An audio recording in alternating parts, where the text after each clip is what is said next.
Hi y'all! Welcome back to the final episode of the Passport Project Read Aloud.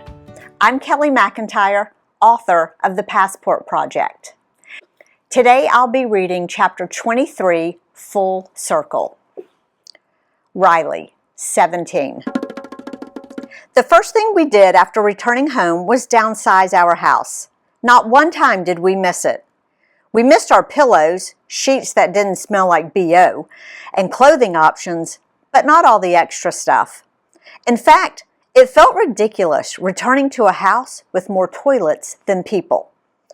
The only time we'd even need 4 toilets is if we all got Birmingham belly at the same time, and that's never happened.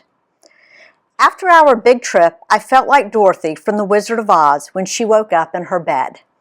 Everything was black and white again. It is hard to return to ordinary when you've experienced extraordinary. Travel is a lot like the yellow brick road. The farther you get from your bubble, the brighter the colors get. I'll be chasing those colors for the rest of my life. I inherited a double dose of my parents' wanderlust genes. It turns out my love for adventure really may be a part of my DNA. My mom claims to be distantly related to Meriwether Lewis of the Lewis and Clark expedition team. I'm not sure if that's true, but it's far more likely than her being related to Betty Crocker or Gordon Ramsay. We met our 6-continent goal early, and I love Africa as much as I love Asia. I've been back to Europe, and it's growing on me. I think you have to be older to appreciate it. One day, I might even give Italy a second chance. But in my opinion, Africa and Asia are the best out-of-the-bubble experiences for kids. As for me, the top items on my bucket list are bungee jumping, thanks to the eventual completion of the Riley Reinvention Project, I weigh enough now, and Antarctica. Why stop at 6 continents when there are 7? Every year since the big trip, my parents ask if we'll ditch school for another extended adventure. Their world is brightest out of the bubble too. Our answers are always the same. Yes from me and no from Delaney. The thing about travel is the more you see, the more you realize what you haven't seen. So far, I've visited 30 countries, which sounds like a lot until you remember there are 195.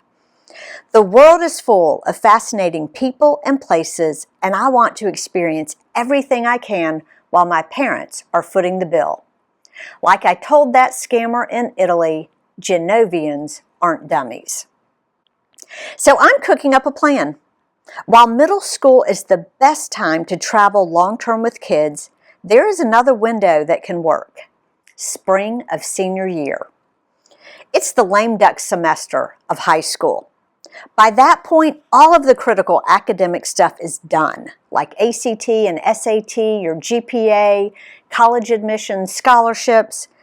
You could miss a chunk of that semester, and it really wouldn't matter. Even the best schools can't teach the lessons that come from the real world, which is why my passport is the best teacher I've ever had. Next year, Delaney will be away at college. I just have to convince my parents of the plan, which shouldn't be too hard. After all, they created this monster. It's funny how life comes full circle. I traveled around the world to learn what I already knew when I was 7, that I painted on a canvas one summer day. Everybody is the same wherever they go. In their heart, they are the same. My final question for you is, what does it mean to live in a bubble? Do you? Why or why not? And why is it important to get out of our bubbles? I hope you enjoyed the Passport Project journey and it has sparked an interest in exploring the world. Please let me know in the comments what is on your bucket list and where in this wonderful world do you hope to explore. And as always, dream big and travel far.